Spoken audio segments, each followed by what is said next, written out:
Police Callback Podcast, coming to you from Lodge 171, FOP Lodge 171 in Flagler County. I have in the studio with me today one of the members of the lodge. His name is Greg Feldman, and Greg, welcome to the podcast. You're on the air. Thank you. It's great to be here.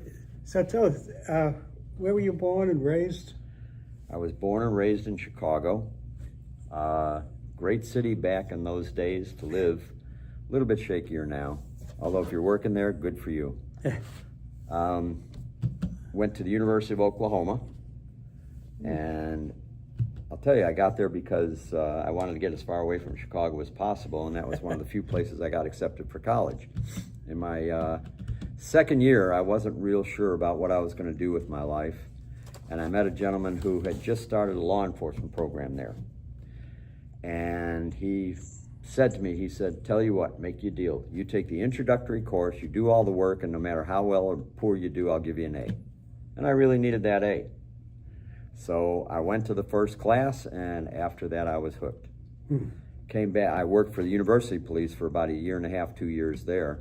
Came back to Illinois, worked for Northwestern University's Public Safety Department, got into municipal policing with the village in Northfield, Illinois. So I put in about 8 years total in the Chicago area. And one night, working in Northfield, on a 4-lane highway, deserted except for 2 cars who managed to find each other and crash. Oh. And I was out there, and I mean, there's a cornfield next to me, and I'm out there and I'm working the crash, and it got really, really quiet. And I reached up, and the whole side of my head was froze over with ice. I got back in the car, defrosted my head, and the next morning I went in and resigned. Well, that was a quick stint, as they say. Yeah, then I went down to South Florida. Yeah, well. Wonderful place. I had a great time. Even though it was busy, it was worth it. I went to the South Miami Police Department. South Miami. Right. And spent 25 years there, retired as assistant chief. Ran a bunch of different units on my way up. We had a good time everywhere we went. And then I went as a volunteer with the West Miami Police Department, just to mentor and to teach some of the new kids.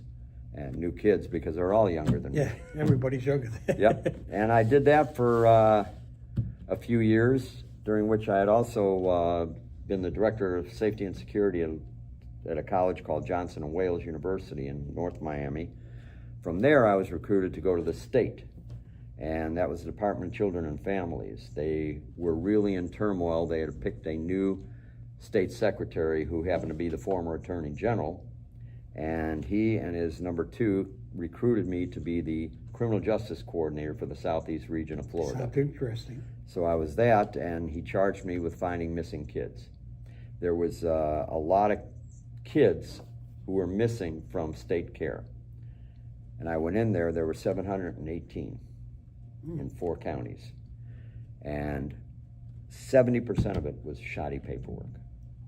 And we were able to clear those, and 6 years later when I left, there were 18. And I'm very proud of that. That's working good. with our Good record. private and good public. batting average. Our private and public partners, we worked together like a team and got that done. Excellent. Yep. So bringing your experience in law enforcement and into the county as a commissioner, give us some insight on what you have in plans. Well, what I hear all the time is we don't need another realtor, we don't need another developer, we don't need another lawyer up there, we need common sense people. You've even said it to me. And we need some common sense people, and I'm dedicated to this community. When I got up here, we built a house in 2007.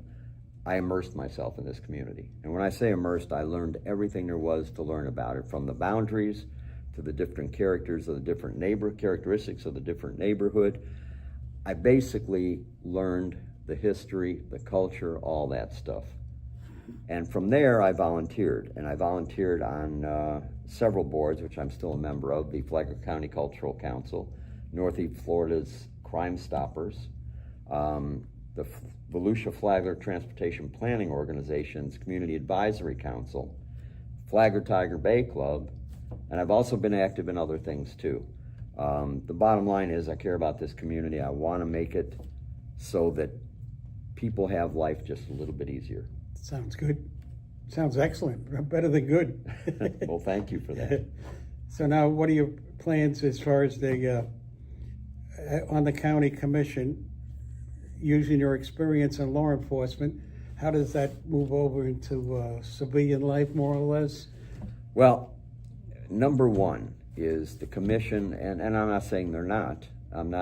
This is not a criticism of any commissioner, past or present, but we need to make sure that we support the sheriff's office. The sheriff's office has taken great strides, and today we are in the top 1% of safe communities in the entire United States. That's a heck of an accomplishment. It is, yes. And so we need to make sure that the sheriff's office is properly funded to continue that. From there, we need to step to the Flagler County Fire Rescue.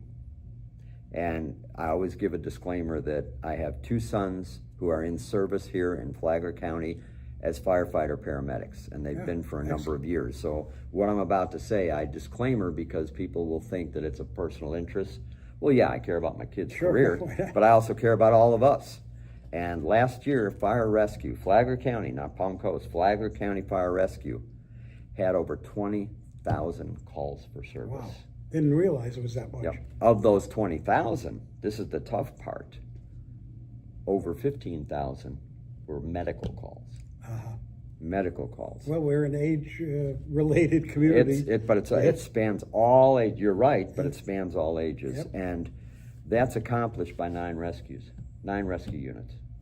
Over 15,000 calls. So if you do the math, they're busy. They're busy all the time. And as our population grows, we have to grow fire rescue appropriately. Additionally, another fact that most people don't know is they just broke ground on 2 purpose-built fire stations for Flagler County, not Palm Coast, for Flagler County. One in Bunnell and one on the west side. Those are the first 2 purpose-built fire stations that Flagler County Fire Rescue has ever had. The first 2. They've always had either a converted or refurbished building, or they shared it with the community centers. So we're stepping forward, and this is where we need to be, and it's very important. It's vital. You don't want to do without public safety. You don't want to do without fire rescue. You know? Definitely. We are a growing city. I mean, we're probably, I think, number 4 in the state. When I first rolled into Palm Coast in 1990, there was like 30,000 people. There was 2 traffic signals, one on I-95, one on Old Kings. Now there's 2 on every corner. It seems like that, so it's grown.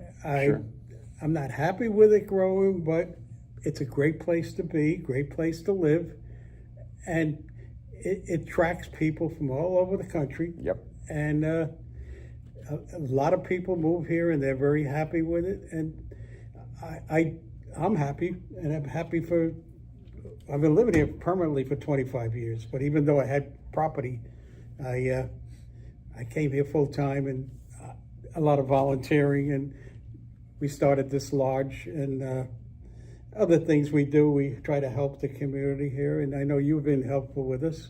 So it's been an adventure, and I think you're fitting into the mold is what this county needs. Well, I appreciate that. You know, we have a very unique county, and sometimes people don't realize it because they don't explore like I have and other people have, but we've got, and Sheriff Staley identified this, we have very distinct areas. Area 1, which is one of his patrol zones, is the beach side. The beach side is very unique in its own right. You have the hammock, which is beautiful, and we're working to preserve the hammock. You have, of course, and farther down, you have Beverly Beach. You have Flagler Beach, which is a wonderful town to both visit and to live. That's where we are right now. That's where we're sitting right now. Broadcasting from. Then you cross the Intracoastal Waterway and you get into Palm Coast, which is the urban area of our county. And it is. That's not a knock. It's just the way it is. And then when you get to the west side of our county, you have farmers, you have ranchers, you have people who, some families have been there for over 100 years, 120 years. I've talked to some of them who's 6th generation, 8th generation, and it's a very important part of our culture and our economy here. So it's a very unique place. I urge anybody who lives here whether you've been here 2 years or 20 years, make sure that you take advantage of everything possible, all the parks and recreation, all the areas that you might not have ventured out into. Take a look, enjoy. When is the election? August 18th.